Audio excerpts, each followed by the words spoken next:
So before we move forward, I think we should really discuss some other factors as well, some other options that are available within this values field. So if you click on this arrow button here, the downward arrow button here on the values, you will see that we have multiple options here.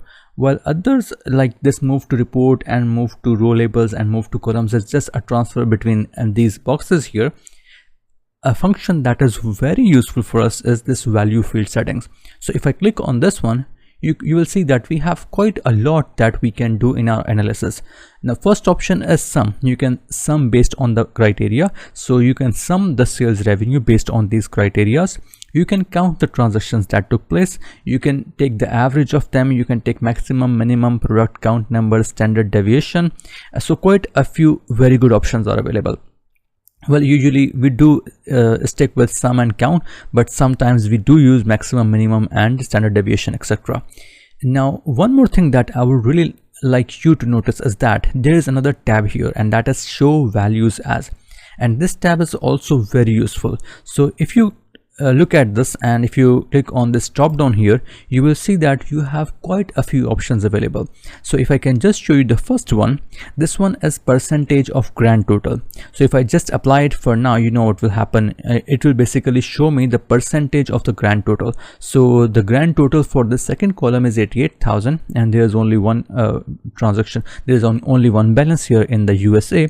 But if you look at 2009, the grand total is 181,714, and there are 3 balances. So if I just apply the percentage of grand total and click OK, you will see that Excel has now basically done is that Excel has given percentages to all of these different data that was available. So you can see that out of the 100% of the total, 66 was in 2019 and 33 was in 2018.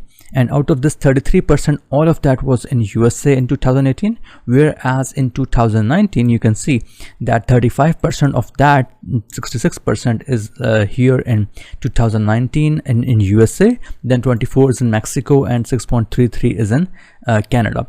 Now if I go back to the value field settings and click here, you will see that there are some other options as well. So percentage of the column total. So if you did not wanted the percentage of this all the way total for the both of the years, you want the percentage from the each year, for example 2018 and 19, you can do that.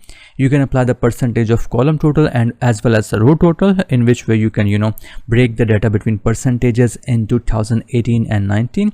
And if I can show you some other options, you will see that there are some other very good options, for example difference from and running total in. So I'm going to show you running total in the next one, because that will be making much better sense with the dates.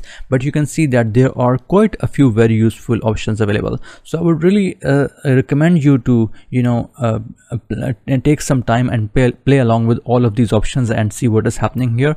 But these options will be very useful for you in data analysis, and being aware that these options are available in these tools here, you will be able to save a lot of time which will otherwise be spent working things out manually. So I hope that is also something very useful for you. So for now I'm going back to the summarize values, and I'm going back to sum, and here I'm going to apply no calculation and click OK. So we are back to the original values.